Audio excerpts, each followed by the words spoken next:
بہتر ہے کہ اس پارلیمانی نظام کی لعنت جو انگریزوں کے وراثت کے طور پر ہمیں ملی ہے، اسے چھوڑ کر صدارتی نظام اختیار کیا جائے۔ وہ صدارتی نظام جو نظام خلافت سے قریب تر ہے، انہوں نے ہم سے لیا ہے۔ اقبال نے کہا ہے، ہر کجا بینی جہان رنگ و بو، زاں کے از خاکش برو یا دارزو، یاد نور مصطفیٰ اورا بہاش، یا ہنوز اندر تلاش مصطفیٰ۔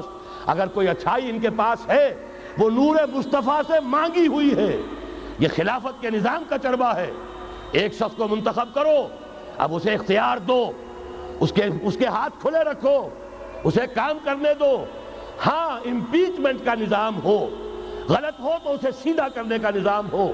اس کے لیے آپ امپیچمنٹ کا نظام آج کی جو امریکہ کی حکومت ہے اس میں بھی ہے، اور کیسا ہے کہ ذرا سا اندیشہ ہوا تھا اور نکسن صاحب جو ہے بھاگ کھڑے ہوئے تھے۔ تو میرے نزدیک صدارتی نظام اور چھوٹے صوبے، یہ بڑے بڑے صوبوں کی ضرورت نہیں ہے، چھوٹے صوبے ہوں، لوگوں کو سہولتیں ہوں، ہر علاقے کے لوگوں کو معلوم ہو کہ ہمارے معاملات ہمارے اپنے ہاتھ میں ہیں۔ یہاں میں چند منٹوں میں صرف الجبرا کے اصولوں کی طرح چند باتیں بتا رہا ہوں۔ جو بھی آپ کا آج نظام ہے، 3 شرطیں پوری کر دیجئے وہ خلافت بن جائے گا، سیاسی اور دستوری اعتبار سے۔ نمبر 1، حاکمیت اللہ کی، اور اللہ کا شکر ہے یہ ہم کر چکے۔ اللہ جزائے خیر دے جنہوں نے محنت کی تھی، اللہ جزائے خیر دے جنہوں نے وہ تحریک اٹھائی تھی مطالبہ دستور اسلامی، اور پھر جنہوں نے مدد کی تھی، اللہ تعالیٰ انہیں جزائے خیر دے۔ بہرحال وہ اب ہمارے دستور کا حصہ ہے۔ حاکمیت اللہ کی، اس حاکمیت کا ظہور کیسے ہوگا؟ آپ کے دستور میں یہ طے کر دیا جائے، کتاب و سنت ہر شے سے بالا تر ہے، دستور سے بھی بالا، عدالتی قوانین سے بالا، پارلیمنٹ سے بالا، سینٹ سے بالا، صدر سے بالا، سپریم کورٹ سے بالا، ہائی کورٹ سے بالا، ہر شے سے بالا کتاب و سنت۔ جب تک یہ نہیں ہوتا، قرارداد مقاصد کی حیثیت ایسی ہے کہ جیسے آپ سینما ہال کے اوپر آگے جو ہے قرآن مجید کا کوئی کتبہ لگا دے، اس کے سوا کچھ نہیں۔ یہ بھی غنیمت ہے کہ قرارداد مقاصد پاس ہوئی، اصل شرط یہ ہے کتاب و سنت کی ٹوٹل بالادستی۔ اور یہ بڑی کڑوی گولی ہے، عوامی تحریک جب تک نہیں چلے گی یہ کڑوی گولی حلق سے اترنے والی نہیں۔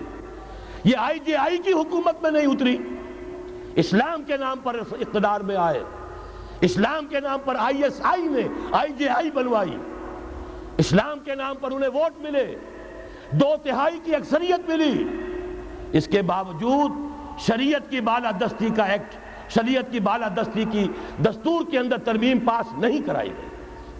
معلوم ہوا اوپر زبردست کا ٹھینگا ہے، امریکہ کے سب پرستار ہیں، سب ڈرتے ہیں، سب کے لیے سب کو نظر آتا ہے بالآخر جو ہے اسی کے پاس جانا ہوگا۔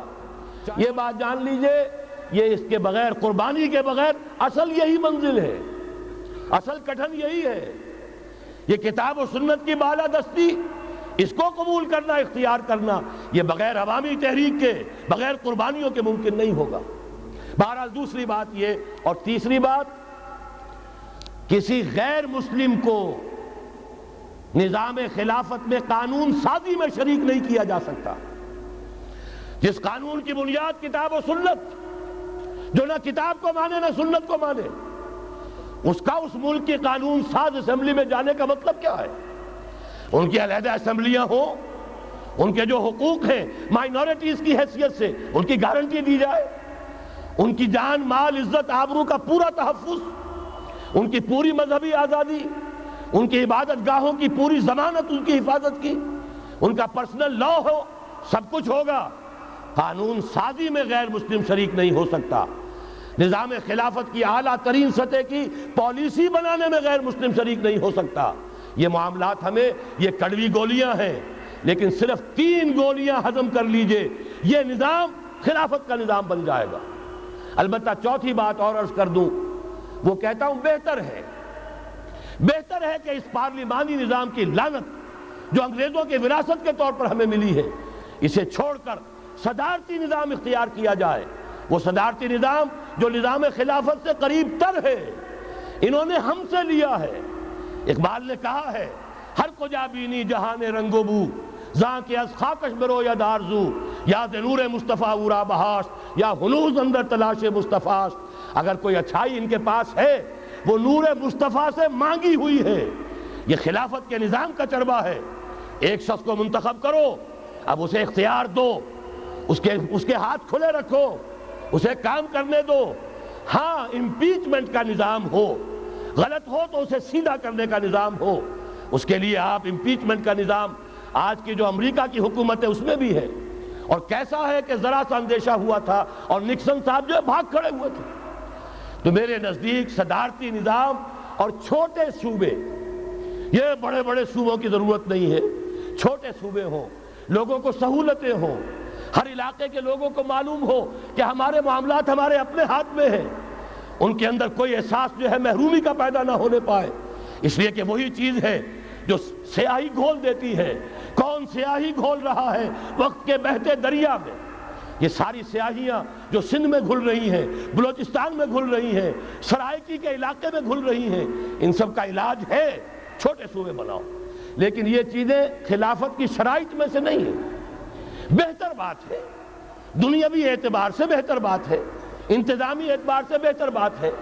باقی اصل شرائط تین: اللہ کی حاکمیت کا اقرار جو قرارداد مقاصد میں بالفعل ہے، کتاب و سنت کی ٹوٹل بالادستی، سپریم کورٹ کو اختیار دیجئے وہاں جا کر کوئی بھی شہری پاکستان کا کوئی بھی عالم دین اگر ثابت کر دے فلاں قانون، فلاں ہدایت، فلاں انسٹرکشن، فلاں کوئی حکم جو دیا گیا ہے کتاب و سنت کے منافی ہے، فوراً کل عدم ہوگا۔